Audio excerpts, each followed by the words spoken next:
यार, एक Indian seller था, नाम सुरेश कुमार, फैमिली के साथ खुश था। और फिर एक यूएस मिसाइल स्ट्राइक ने सब कुछ बदल दिया। लास्ट मैसेज जो उसने अपनी वाइफ को भेजा, मैं सेफ घर आ जाऊंगा। लेकिन वो घर कभी नहीं पहुंचा। आज हम बात करेंगे उस इंसिडेंट की जो इंडिया's रिलेशंस के लिए एकदम क्रिटिकल है। विक्रम हियर का न्यूज से सीधी बात करो। मैटर क्या हुआ? जनवरी 2024 में अरेबियन सी के पास एक कार्गो शिप था, MV Galaxy Leader Houthi militants के पास। रेड सी में बहुत डेंजरस हो गया था शिपिंग राउट्स। अमेरिकन फोर्सेस ने डिसाइड किया कि मिसाइल स्ट्राइक करना पड़ेगा। लेकिन ये एक कॉम्प्लिकेटेड सिचुएशन था, समझे? भारत भी इन्वॉल्व्ड था इनडायरेक्टली, क्योंकि इंडियन सेलर्स बहुत ज्यादा ग्लोबल शिपिंग में काम करते हैं। वर्ल्ड के 1.3 मिलियन सीफेरर्स में से नियरली 30% इंडियन होते हैं। अब समझो ना, जब यूएस कोई मैरिटाइम एक्शन लेता है, इंडियन फैमिलीज भी ट्रेम्बलिंग होती हैं। सुरेश कुमार भी सेम सिचुएशन में था। वो एक ऑनेस्ट काम कर रहा था और फिर सडनली एक इंटरनेशनल कॉन्फ्लिक्ट ने उसकी जान ले ली। अब पूरा इंसिडेंट सुनो।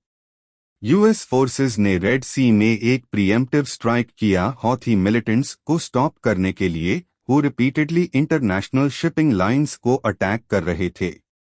दिसंबर 2023 से जनवरी 2024 तक हाउथिस ने 20+ शिप्स को टारगेट किया था। ये सिर्फ कार्गो नहीं था, ये जियोपॉलिटिकल टेंशन था, क्योंकि ईरान बैक्ड मिलिशियाज अमेरिका को चैलेंज कर रहे थे। लेकिन जब अमेरिकन मिसाइल्स फायर हुई, तब एक ट्रैजिक एक्सीडेंट हुआ। सुरेश कुमार और उसके साथ 4 और इंडियन सेलर्स दिया कार्गो शिप पार। यूएस स्ट्राइक में वो डायरेक्टली अफेक्ट हुई। ऑफिशियल रिपोर्ट्स कहे वो कोलैटरल डैमेज द, लेकिन सच क्या था? इंडियन गवर्नमेंट ने इमीडिएटली इन्वेस्टिगेट किया। मिनिस्ट्री ऑफ एक्सटर्नल अफेयर्स ने स्टेटमेंट दिया कि हम कंसर्न्ड है और डिटेल्स पूछ रहे हैं। सुरेश कुमार का लास्ट व्हाट्सएप मैसेज उसकी वाइफ को था, बिल्कुल सेफ हूँ बेटा, जल्दी घर आ जाऊंगा। लेकिन 24 आवर्स बाद उसका कॉल नहीं आया। यार, अब विक्रम का एनालिसिस सुनो। ये सिर्फ एक ट्रैजिक इंसिडेंट नहीं है, ये एक अलार्म बेल है इंडिया के लिए। समझे क्यों? पहले, रेड सी का इंस्टेबिलिटी डायरेक्टली इंडियन इकोनॉमी को अफेक्ट कर रहा है। शिपिंग कॉस्ट्स 30-40% बढ़ गए हैं बिकॉज ऑफ दीज इंसिडेंट्स। दूसरा, इंडियन सेलर्स, जो वर्ल्ड के सबसे हार्ड वर्किंग और स्किल्ड होते हैं, उन्हें इंटरनेशनल वाटर्स में अनसेफ हो गया। इंश्योरेंस कंपनीज ने ऑलरेडी इंडियन फ्लैग्ड वेसल्स के प्रीमियम्स डबल कर दिए हैं।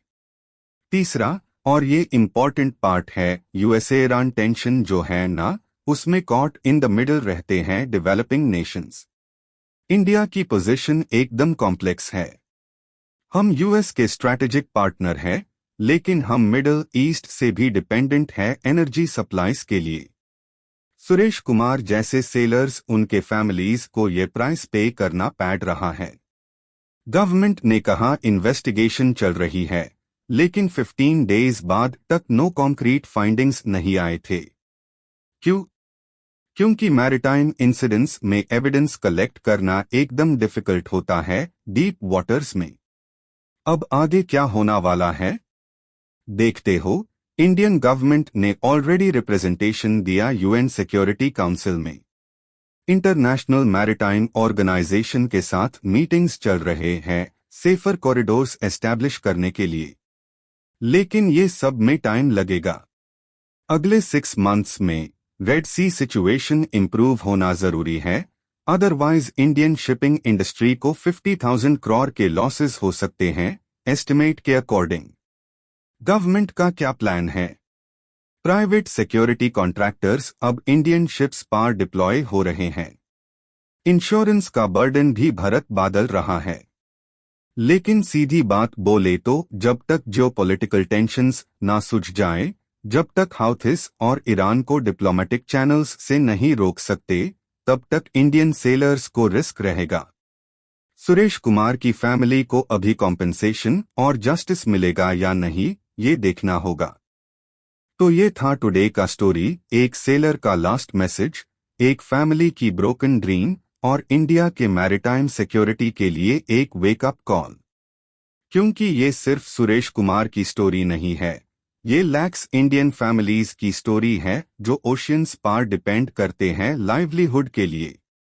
अगर तुम भी समझते हो कि इंडिया के सीफेरर्स को प्रोटेक्शन और जस्टिस मिलनी चाहिए, to like this video, comment करो अपने ओपिनियन, सब्सक्राइब करो काल न्यूज को, क्योंकि सीधी बात सही बात।